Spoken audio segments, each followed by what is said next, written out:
Hi everyone, and welcome back. It's been kind of a while since I've really gotten into Pokemon Go content creation. I used to stream Pokemon Go quite frequently. Last season I kind of dropped off with that, and I didn't really make too many YouTube videos thus far. But I'm trying to get back into making YouTube videos, want to go offer some strategy, maybe do some typical shoutcasting videos over my own gameplay, possibly other people's gameplay. But I just wanted to highlight the team that brought me to the 3700s last season. I ended up finishing the season at 3714 rating. Ended up finishing 22nd on the leaderboard at the end of the season. And this team actually kept me in not only on the first page of the leaderboard, but in the top 30 for the leaderboard for the last 45, 50 days or so of the season. So this is a very powerful team. A lot of it was just coasting in Great League toward the top of the leaderboard, and then not really playing much in other leagues, and then going back to this team. So I wanted to get into it, wanted to show some battles, and I wanted to see if this team is still effective in the new season. For all of you out there that don't know, there have been a lot of moveset changes going into the season. Walrein was nerfed a little bit, Red Steel was nerfed a little bit. A few Pokemon got new moves. Fairy Wind was introduced, making Fairy types a little stronger. So this is the team, as you can see on the left here. We have Shadow Vic as the lead with Altaria and G-Fisk. And this team, just to give a general overview, it's kind of a twist on the line that is so nicely dubbed Grass Hole, which is a Figure Bell Bastiodon core with some sort of save swap, usually to lure out their Bastiodon counter, or Victory Bell counter, depending on which one you have leading. But this team kind of capitalizes on the idea that a lot of people associate Shadow Vic leads with a Bastiodon in the back. So a lot of people, if you happen to save swap a Stunfisk, may save a harder counter for Bastiodon in the back, anticipating a Bastiodon to be back there, and then you surprise them with Altaria, and they don't really know what to do because Altaria is not really expected. So if they preserved a Swampert or a Fighter in the back, Altaria does very well against that. But G-Fisk isn't always the safe swap on this team. It's kind of a flexible team, depends a lot on your read on the opponent's team. Generally, I swap in whatever my worst counter is to their lead. That's the thing, Altaria and Stunfisk both cover Victory Bell's weaknesses pretty well. They both do well against flyers. Altaria obviously doesn't beat every flyer. The Mirror is obviously a close match. Skarmory is very close as well. Talonflame does pretty well against, usually wins, I believe wins all even shields. And Victory Bell's other biggest weakness to worry about is fire. And Altaria and Stunfisk both do well against fire types. Stunfisk obviously is weak to fire, but you get to fight back with Rock Slide and Earthquake. So they end up being pretty good matches. This team actually did very well last season because a lot of people overcompensated, in my opinion, for the lack of, or for the presence of Walrein. Therefore, people were less inclined to lead fighters, or flyers rather. So there's less Altaria leads, other than there's one somewhat popular team of Altaria, Red Steel, Toxicroak that kind of walls this team. Although I was able to pull out a couple wins against that team, usually due to misplays. But other than that team, you usually have play against most other teams. Victory Bell wins a lot of leads. So I wanted to try it this season and see if we are able to have the same level of success. Going into this is actually first few sets of the season. Going into this, I was expecting this team to not be very effective because the lack of Walrein, or the perceived lack of Walrein, is going to lead people to be less scared of leading flyers, so therefore you probably lose more leads with Victory Bell. But let's go show the first few battles of the season. I believe I have 15 battles. I went 21-9 for my first 30 battles of the season, but I'll show just the first 15 of them so the video is not too overly long. And let's get into it. So here we go, rank 1. And tell me what you think about the ambient piano music I have going in the background. I don't know if it matches the video well. First lead of the season is Talonflame, obviously not good. We actually bring in G-Fisk here, because G-Fisk is a softer counter. They bring in Azu. And by the way, these clips were taken from my live Twitch stream, so there are going to be some notifications on the top you'll see on occasion. If you want to catch my live battle sometimes, definitely follow me on Twitch, which you can catch down below, Jason2090. I'm going to shield here, hoping it's a Hydro Pump, and it is a Hydro Pump. The great thing about this is that if they go for Hydro Pump and you correctly call the baits, you could actually flip this in the 2-shield. I go for Rock Slide there, anticipating a shield. They did not shield, but they didn't throw the second move yet, so I'm going to go with a Rock Slide here. And they do shield that one. And now they're in range where I could Rock Slide and then Mud Shot down. They go for a Hydro Pump here. We're gonna throw a Rock Slide. And we land it. So we lose shield advantage. They bring in a Swampert, which honestly would have been a much better lead, or a better switch into our Stunfisk. And they also throw there. We would not have gotten to another Earthquake, and most would have gotten to a Rock Slide. This is very fortunate. We have our Victory Bell there, and then we swap in and get Altaria aligned with Talonflame. Altaria survives a Brave Bird, so they need to Flame Charge, and then also land a Brave Bird. So they just go right for the Brave Bird. This is going to put me low enough to die to a Hydro Cannon, which they throw right away here, which is good. But they decide to undercharge it, which I kind of get the idea. If they undercharge it, farm me down with Mudshots and have an Earthquake coming out, they could beat Shadow Vic, but they undercharge it too much. So we are able to win that battle, particularly due to a misplay from the opponent. If they just brought in Swampert into our G-Fisk, they would have had alignment. That game would have been pretty rough.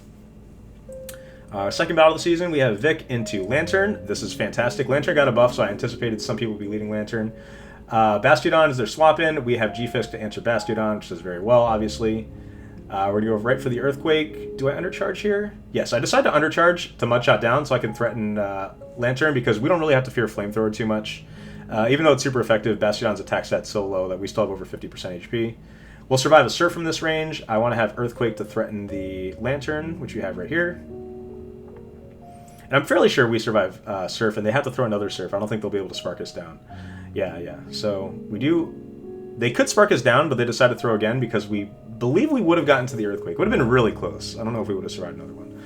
Their last Pokemon's Noctowl. Noctowl's a flyer, obviously good against Victory Bell, but Altaria is kind of the best flyer, in my opinion, against the other flyers, because you have great coverage, great resistances, great bulk, and Dragon Breath just chunks so much. We decided to no shield there because this is not a Shadow Ball, it's a Sky Attack. We'll survive it. And even if we didn't survive it, we would be able to get to a Fatal Leaf Blade. Oh, okay. So yeah, there we go. We get to Leaf Blade versus the Lantern here. We have both of our shields. I don't even think they're out of move yet on Noctowl, and they are not. We are able to Razor Leaf down Noctowl. Save both shields. So good battle there. Pretty well played. And one thing you'll notice is that I use Sludge Bomb on Victory Bell just because I've noticed Acid Spray wasn't really using it too much. This is a match where you kind of want Acid Spray because you could definitely guarantee win the 2-shield. But if you do land a Leaf Blade, you could actually win the 2-shield against Reggie as well. But Sludge Bomb comes in handy in neutral matchups if you farm something down. They're not expecting Sludge Bomb. Sludge Bomb does slightly more damage than Leaf Blade, even though it costs more. So if you're only going to get to one move, Sludge Bomb's the move to throw if they're both equal resistance. Richard's going to throw another move. We actually do survive a Zap Cannon, so I do let this go. Although depending on IVs, Reggie can lock on down before you get to a third Leaf Blade. I throw this one. Very, very close. Almost able to farm it down. That Reggie has pretty good IVs. I anticipate they're going to blind Zap Cannon because Zap Cannon is generally the better move to throw. So I brought in... oh my gosh, this is a bad move on my part. So I brought in I brought in G-Fisk to soak up the charge move, anticipating it would not be a Focus Blast. I should have stayed in here versus the...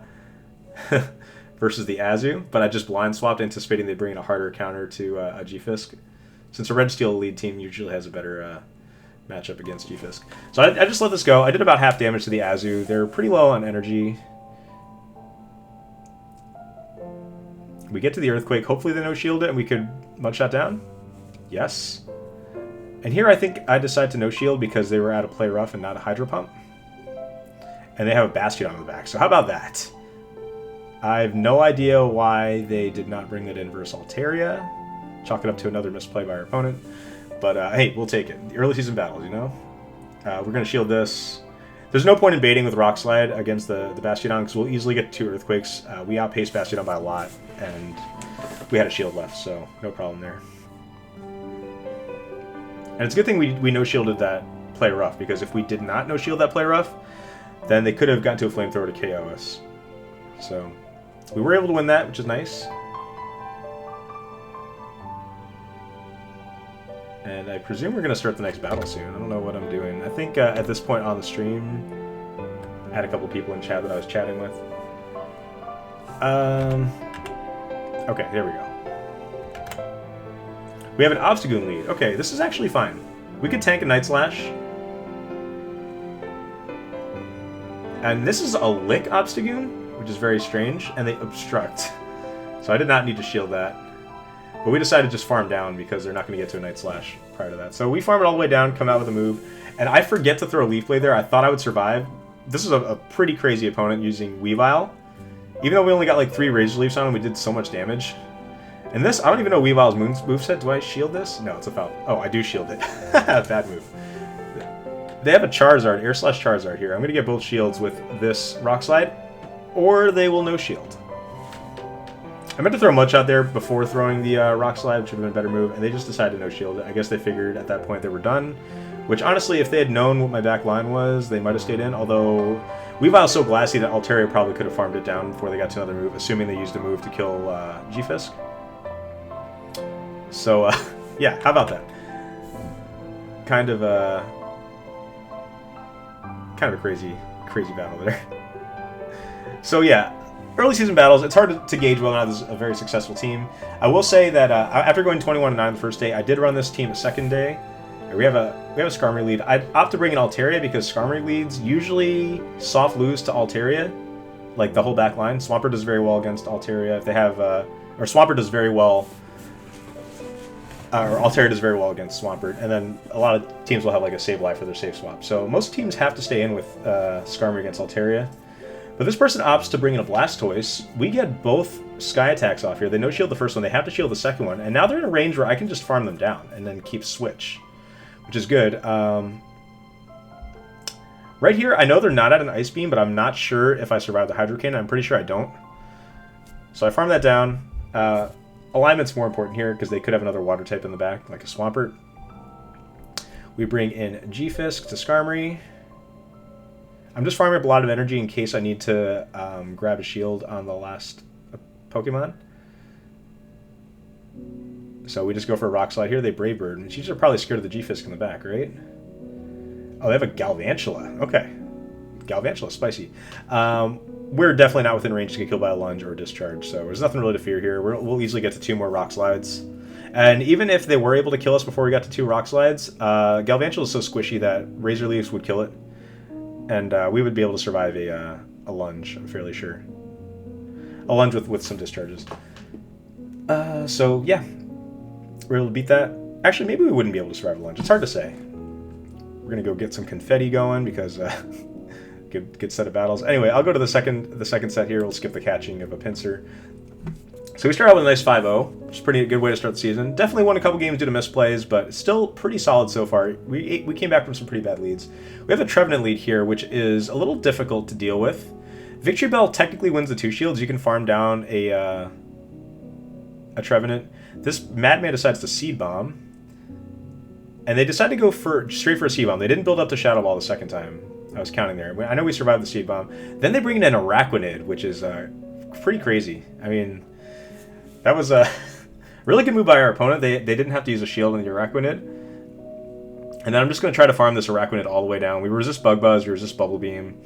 Bug Buzz and all the Bug Bites still chunk. They got that defense drop on the Altaria, which is not great. And they're going to get another Bug Buzz here, but I'm anticipating to have a better answer to this in the back. Surprisingly, they bring in Trevenant, which is, honestly, I blind swapped figuring they would not bring in Trevenant because I'm loaded on energy. But they brought in the Trevenant anyway. We Rock Slide here. Take it out, and then they have a Lantern in the back. This is kind of unfortunate. Yeah, we lose this battle. If we had thrown the Sky Attacks and come out with a full health G-Fisk versus the Lantern in the back, we probably could have won this game with proper baiting. But unfortunately, there's not much that a low health Altaria is going to be able to do against this Lantern. You have to go straight Moonblast, and Moonblast isn't going to KO. I want to see how much a Moonblast does, but they shield and don't even let us see. So, kind of a rough battle. A little bit misplayed on my part, but also did not think the opponent would bring in Trevenant looking to sack it against the low Altaria. But it worked out in their favor. Victory Bell against Dunsparce. I looked at this in The Sims prior to the season. And then I did not obey my gut. I shielded the first one. Drill Run does not do that much, or Rock Slide. It's honestly not that good of a move. I go for this, and I CMP tie. I don't mean to CMP tie.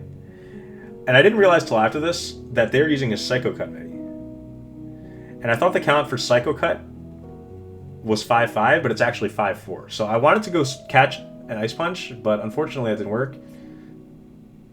And I switch right when they get to another Ice Punch because I know that Psycho Cut and Ice Punch are resisted, so I could probably farm this Medi down. And this is just another Ice Punch. A lot of people running Psycho Cut or running Dynamic Punch with their other moves. This was a very risky move. They're bringing the Dunsparce again. We are not within range for Drill Run to KO yet. I go straight for Earthquake, knowing I will get to another one if we need to. Yeah, Drill Run doesn't KO. And we do get to the other one. So there's no reason to bait there. And then hopefully Altaria's play against whatever's in the back. It's a Weezing. I don't know my type matchups here, so I go for a Moonblast. Moonblast is resisted by poison types, okay? It's Galarian Weezing. But we did get the attack drop, which is good. Very fortunate. We'll see what move this Weezing's going to throw at us. A lot of them run Overheat. This one's running Hyper Beam. So that worked out in our favor because we were able to land the Sky Attack. I mean, maybe this makes you look like a genius because I got the Moonblast debuff, but I'm pretty sure I would have gotten to 2 Sky Attacks anyway before getting KO'd by that Hyper Beam, so I don't think it would have mattered. But it, makes me look pretty good. Luckily, they weren't running Play Rough. If they were running Play Rough, we would have been in trouble. Okay, Alolan Ninetales lead. This is great if they don't have Powder Snow, and they don't. I used to go for the CMP tie. You get to Leaf Blade as soon as they get to the Weather Ball, but if they opt to not CMP tie there and they sneak in a move, it gets very dangerous. They bring in Umbreon. I do decide to throw a Leaf Blade to soften it up a little bit. And then I opt to bring in G-Fisk here. And my logic is that the Alolan Ninetales probably has a better G-Fisk answer in the back, and Altaria has a better shot at being good against whatever their back Pokemon is. So I figure I'll preserve the Altaria. We'll be able to keep alignment against this Umbreon. We go straight for Earthquake here. My gut is correct. They have a Medicham in the back, so Altaria has better play. Although this is a little tricky. I know that this is a pup, so we're going to no-shield because we will survive it. And we go for the Earthquake. Hopefully land it. We don't. Now here I'm a little torn on what to do. I guess I'm not torn because I brought it in immediately, but we have an Altaria. We're going to no-shield the Ice Punch because we can survive it. And they decide to bring in the Alolan Ninetales, and we just farm it down. We get the Leaf Blade. Now, will they no-shield this? They do shield it. So that works out, because now they're within range for... we could definitely shield this, so we can get to Moonblast. They're in range for Moonblast to KO. Leaf Blade does a decent amount to Medicham, but I'm pretty sure they would have... that the Leaf Blade does less damage than the Moonblast, but we probably would have been able to farm them down anyway, so I think either way we would have lost that, or we would have won that battle. And then here we go to the next battle. Shadow Vic into Jellicent. This is an amazing lead. Our whole team does pretty well against Jellicent. They bring in a Nidoqueen. We actually win. You could one-shield farm down a Shadow Nidoqueen. With this Nidoqueen, I anticipate they're going to throw right on 5 again. So I decided to bring in Altaria here, because I want to keep alignment with the Victory Ball in the back, and I think that G-Fisk has a better chance of having better play in the back. Because they might have used the Nidoqueen to lure out a potential G-Fisk, so I didn't want to fall for their trap, even though I could have just farmed them down with G-Fisk, because I think that G-Fisk is going to have more play. I go straight for the Moonblast here. No point in baiting. Moonblast does more damage. And they let me get to another Sky Attack, which is great. Now they're going to have to use a shield if they want to preserve this energy, which they do. And I'm going to no-shield this, I believe. Oh, I do shield it. Okay. I shield this knowing they can't stack back-to-back Shadow Balls, and I wanted to preserve this just in case. And they have Scrafty in the back, which is actually pretty bad move on my part. I try to CMP tie on their pup, because I think they're going to pup me and farm me down, which makes sense. And then luckily, we lag a bit here. Luckily we can get to the Sky Attack for the Scrafty. So I made kind of a bad call. That is somewhat not a common team, but I've seen a lot of people use a Nidoqueen Scrafty in the back, just as like a good core with a neutral lead. I think that Jellicent's Nidoqueen Scrafty might be on one of PvPoke's top performing teams list. I think that's maybe where I've seen that before. Get another Trevenant lead. Again, not ideal, but hopefully G-Fisk has play in the back. Hopefully it goes straight Shadow Ball. This person also baits at Seed Bomb.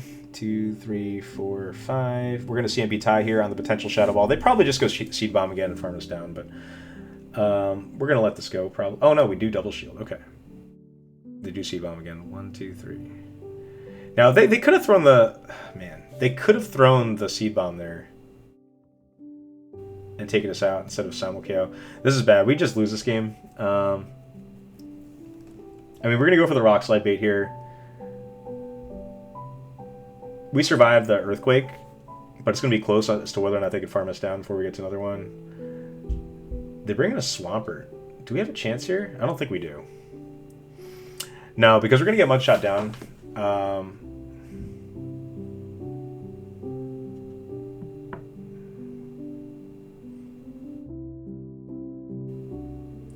Yeah, so I try to give it a little bit of farm for G-Fisk so I could potentially get to the Earthquake, but I think that the Shadow Swampert mudshots are just too much, so we die right before we get to the Earthquake. I tried to play that as well as I could have, but I don't think we're going to win that game once we lost alignment. Because, or once we lost lead, I guess. Once we burned build shields on lead, there was just no coming back from it. They had kind of a core in the back that beats us, so as long as they win lead, they could align their Pokemon pretty well against ours. So we went 8-2 for our first 10 battles of the season. Well, we have one more set here that I'm going to show. We'll see how that goes. But yeah, definitely comment down below. Let me know if you guys like this format. We have a Shadow Nidoqueen, so we'll get to see what I was showing off before about how with the move sneak-ins, guaranteed, you can just shield one Poison Fang and then farm Nidoqueen all the way down. They might preserve it. 2, 3, 4. Nope. Oh, yeah, they do. I shouldn't have let... I made a couple mistakes there. I shouldn't let Shadow Vic get that low. And I probably should have thrown a Leaf Blade as well. We'll let this go. I'm hoping that they have a Scrafty in the back. It makes sense. A lot of Nidoqueen Double Dark teams out there.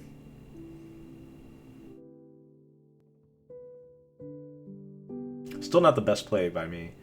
What do I go for here? Do I go for Earthquake? I go for Rock Slide. Wow, they opt to shield it. We go for another Rock Slide. This is good. Okay. I'm gonna let this go. It's a Poison Fang. And we survive it. And they have, what was this, a Weezing? Is this another Weezing? Galarian Weezing? It is. Interesting. I do not remember this battle at all. We're just gonna go for this again. We're gonna just no shield their first move because even if they have Play Rough, it won't KO. We want to get their last shield. Leaf Blade will do a bunch of damage even though it's resisted. Sludge Bomb would do a little bit more damage. But at this point, since they no shield, we hit some lag here. Definitely a lot of lag the first day. It didn't matter. We would have gotten to 2 moves. We wouldn't have gotten KO'd by a single Play Rough. So the opponent lagged there, but it would not have mattered. We had a Leaf Blade and a Sludge Bomb stored. We could have thrown Sludge Bomb there. Sludge Bomb would have been neutral damage as opposed to resisted Leaf Blade. They swap in a regular Nidoqueen. We're going to shield the Poison Fang, of course. Do a bunch of damage, and then probably try to catch their second Poison Fang. Yeah, this time we decided to bring in G-Fisk because I feel like Altaria has a better matchup in the back. We're able to farm it all the way down. We'll have energy coming out for the Lantern as well. So we go straight for the EQ. There's no point really in baiting. We want to get their shields or KO them, so... And they're going to need to throw multiple Surfs to take us out. We did get 1 defense drop, so I think 2 Surfs will take us out. Normally it would take 2 plus some farm. We could shield here, which I opt to do.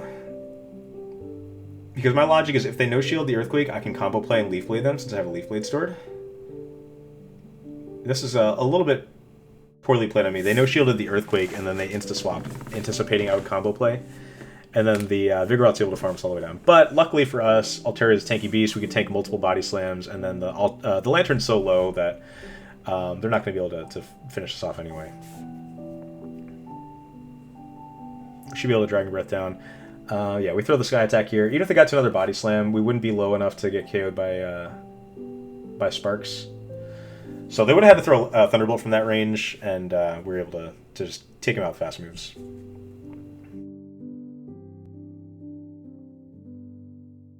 Alright, next battle, Shadow Vic into Lantern again. Obviously, great lead. We resist everything. They bring in Altaria right away. I actually stand to do a few Razor Leaf worth of damage because, for those of you not familiar with this matchup, it takes a little more than 2 Rock Slides to take out an Altaria. So I want to get a little bit of chip damage just so I can get them potentially into 2 Rock Slide range, or at least get them into a range where I can throw 2 Rock Slides, land them, and then farm it down with Mud Shots. So it was calculated for me to be slow to the swap there and get a few Razor Leafs in. So we're going to Rock Slide here. I think, if this is the battle I remember, I think I make a pretty crazy call here. Not crazy, but like, this does a lot of damage, but I know that I can farm down. Yeah, we barely survived there. And then we have the EQ that we throw, and they only get one spark on us there. And they have a Noctowl in the back. So again, this is a game that we just got alignment on. It's pretty easy there.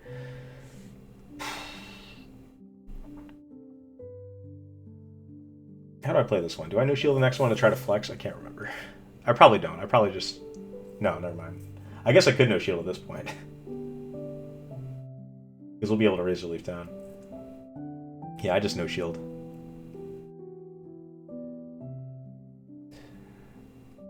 And then they just quit there. So, another victory.